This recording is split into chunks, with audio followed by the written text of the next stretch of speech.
Welcome to Beyond the Press Release, a production of Gorecom, in which we speak with small cap CEOs about recent important press releases. With us today, you can see it. We got two CEOs on. We got Scott Burton, CEO, FansUnite Entertainment, trades on the CSC under Fans and on the US FUNFF. And we've also got Spiro Curry, CEO of TGS Esports, trades on the TSXV Venture Exchange under the stock symbol TGS. And for our friends in Europe, on Frankfurt under 5RH. Why are they on today? The headline, they've announced a strategic technology partnership together. In order to understand that, a little bit about each company. FansUnite is more on the online gambling side of things. They've got both a B2B business and a B2C business, doing extremely well. Recently closed an upsized and oversubscribed $13.4 million private placement. Made history in the U.S. by creating the first ever esports sports book, which was great.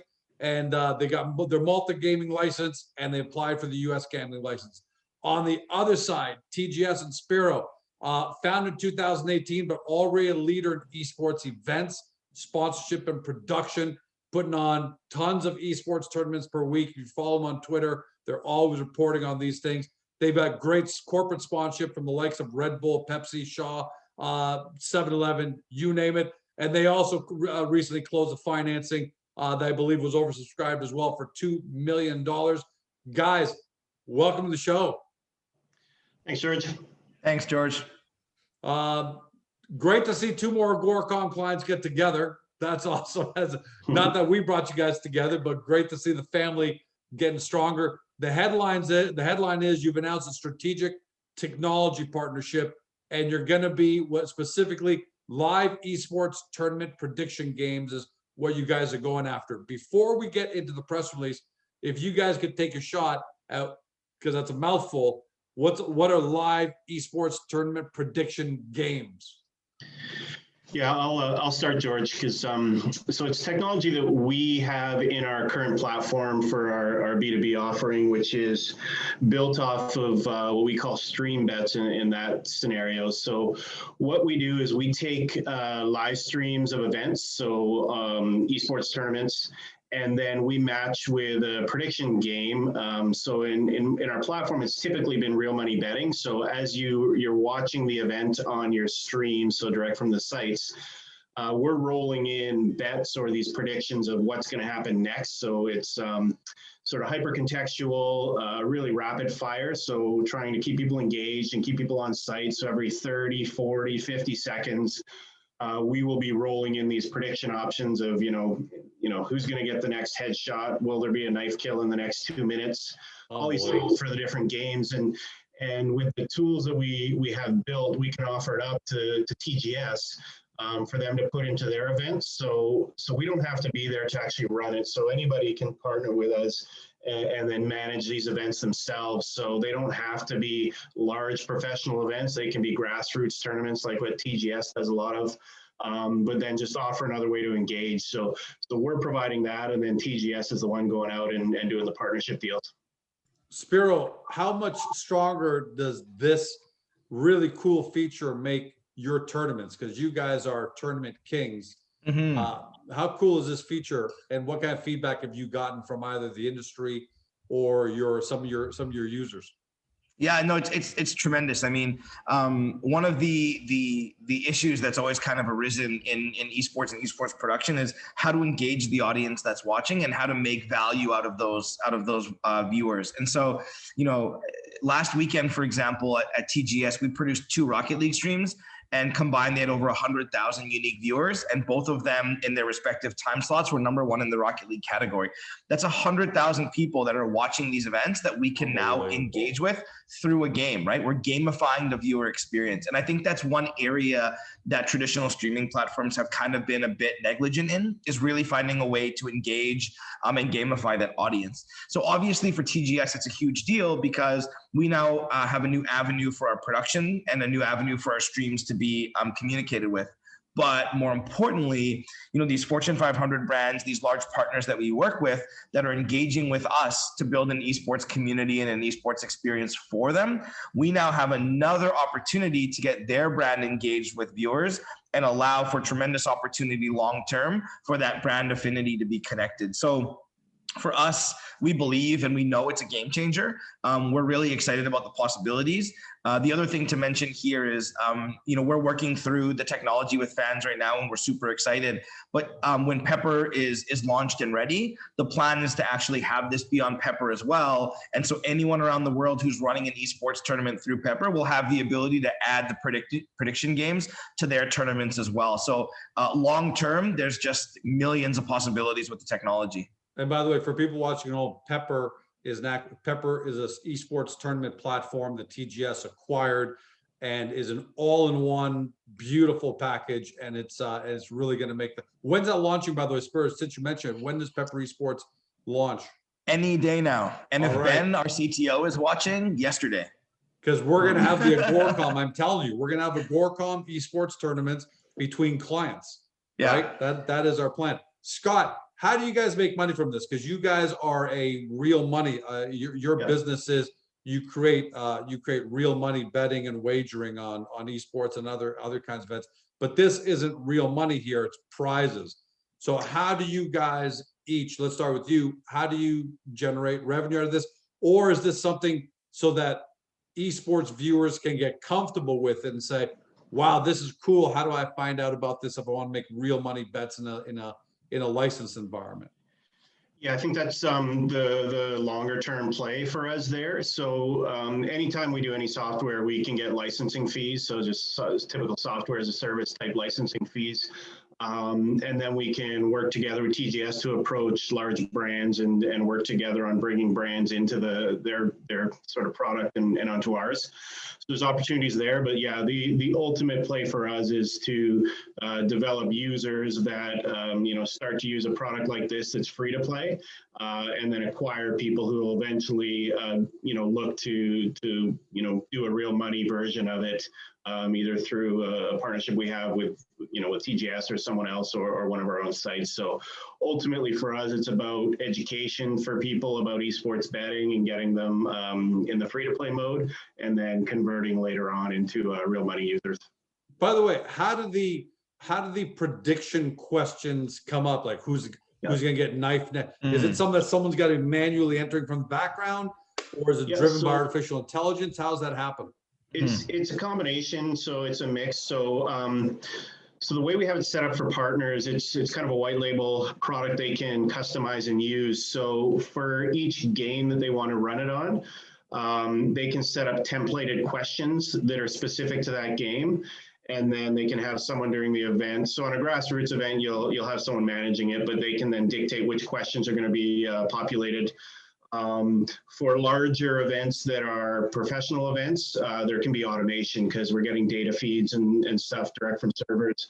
It allows us to do more automation, but at a grassroots level, it takes one person really to manage an event.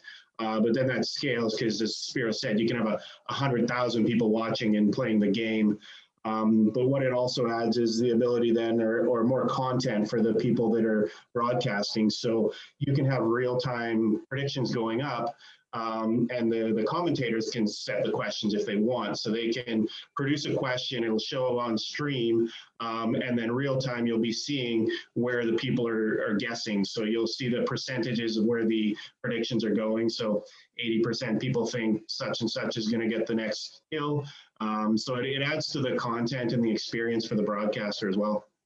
Spiro, on your end, you got to get prizes in now. So naturally, you want to speak to sponsors, and I know it's early. You guys just announced it, so I'm not going to ask for specific names, but sure. I'm assuming you were probably already kind of feeling out sponsors, and you've had conversations. So without naming any, what kind of feedback are you getting from sponsors on prizes and wanting to participate? Because I got to imagine they want to be all over this. Yeah, and that's a great point because it provides a level of engagement that people haven't really been able to do, again, when you talk about gamifying a stream experience, but it allows the brand to integrate and track, which hasn't been done before. And so when we're having these prediction games, let's say we're working with HyperX, who's an amazing partner of ours, not only do they have the ability to give out product, but they could give out bounce back offers to drive people to one of their partners, like a GameStop or EB Games or a Best Buy, for example. And they can then track those offers down the line to see if people are engaging with that opportunity and going to the location and taking advantage of it. So for the brands, it's an opportunity to connect and integrate. The feedback we've received so far has been actually quite phenomenal. So even just in the past 48 hours, the existing partners we have, and then the partners that we currently have in our pipeline that we're talking to, have already begun reaching out to us, asking more questions. What does this look like? Can we take a look at the back end? How does this integrate with Pepper and what you guys are doing on the tournament side? How do we get our brand involved from day one? And so a couple agreements we have with partners already, are basically saying day one, when this is ready, we want to be one of the first companies to be able to be a part of it, because it's just so unique and so different, and it provides such an immense opportunity for those brands. And how do you guys? So we know the benefit to Scott. It's more of a longer term, get people used to the fans platform and find them for real world. For you guys though, I'm assuming the way you guys get a financial benefit out of this is Agoracom, for example, wants to be a sponsor and give away prizes. So you'll charge me some kind of set fee. And then on top of that, Agoracom will, out of its own pocket, will issue prizes, headsets, keyboards, cash, things like that. Is that accurate? Because I'm just guessing. It's fairly accurate. Yeah. So when we work with our partners and we create these white label opportunities, like we take a top-down approach. So we work with the brand first to find out what their strategy and their goals are, and then we build esports programming and we build esports communities to meet those goals and objectives. And so this is another avenue of value that we can add to those partners. So now, not only is their name on a tournament, and not only are they able to engage through that tournament and through the viewership itself, but now with this prediction game, it's another avenue for that brand. So when we're creating these premium white label experiences, it has a bunch of different elements, and every company is different because every company's goals are different. Their demographics are different, audience is different, and all that stuff. So this is another opportunity for us to upsell and to add value to those. And then longer term, as we integrate it into Pepper, of course, the more people we can get on Pepper, the bigger the value, just like Scott said, when it comes to a user acquisition play. So it provides more value to the Pepper user at the end of the day, making the platform even more sticky, and then allowing us to drive people through that. So it's multi-pronged. But basically in every step of the way of our process, there is a monetization structure for the company to make revenue. So 2 last questions. First of all, guys, how unique is this in the world of live esports tournaments? I think, Scott, you probably alluded to, I think it's a little more prevalent in the sports world and so on and so forth, I'm assuming, but I don't assume. But how unique is this to live esports tournaments? Has this been done before? I don't think in the way, Spear is going to be using it. So, I mean, we've done it before because we've done it for real money. We're the first ones to do it. And I think we're still really the only one that's doing a real time like this. So, but yeah, in terms of the tournament level that Spiro's doing, I don't think it's been done before. Spiro, yeah, no, how not, big do you we think haven't. this will be? Because you guys are the first guys to ever do it. How much more powerful, how big do you expect this to become for you? Not in dollar terms, just in terms of. Yeah, I was gonna say I can't be too promotional, right? I have to put in terms of influence, my legal hat on. No, but honestly, TGS as a company, like we're always looking to innovate. And I think, George, every time I've spoken to you, we've talked about some sort of new and exciting innovation that we're putting into the esports space to do things differently. And like I've known Scott for 5 years now. Like I met Scott 5 years ago, way back when I was running an esports lounge at a casino, and his company at the time, had been established about a year ago. So we've known each other for a long time.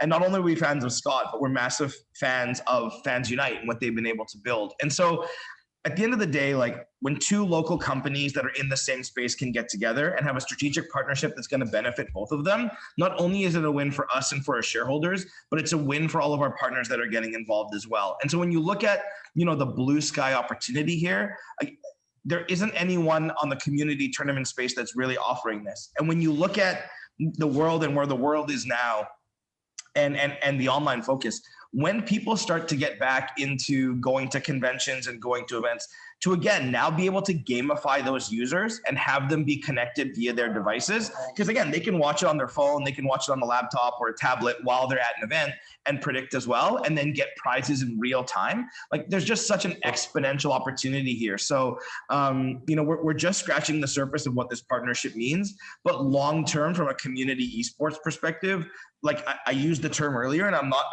I don't think I'm being wrong here. Like, this is a game changer. Like, this is a massive opportunity for anyone who's entering into the space to really connect on a different level.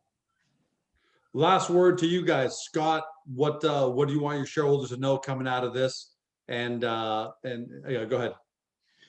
Yeah, I think what we want to show now is just the flexibility we have in our tech and platform, and everything we've done is really modular and can be pulled out and used in these kind of ways. So I think we show the flexibility we have there, being able to incorporate, free-to-play products standalone into another platform. So everything we've built is like that. And so this is kind of the first time we've stepped outside of this real money world, but we think the opportunities we have are huge in terms of educating future esports bettors and starting to acquire large amounts of users in these free-to-play spaces that we can convert later on. So it's a big move for us.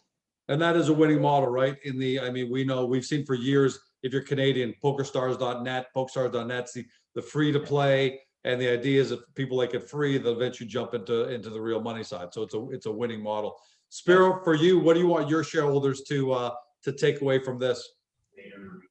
I think that we're always looking to grow. We're always looking to innovate. We're always looking at new and exciting opportunities. And most importantly, in the esports industry, like, we're leading the way when it comes to advances like this. I mean, again, known Scott for a long time, and they have some amazing product, but it took a group of great minds to get together and look at the opportunity and say, oh man, like, we could apply this in a different and unique way, and look what it's going to do for both of our businesses. So I think from a FansUnite perspective and from a TGS perspective, it's just about that innovation and always wanting to do more and bring more value. And we feel like this partnership is accomplishing that goal. Guys, as a shareholder of both your companies, when I saw this press release, I didn't know it was coming. I loved it.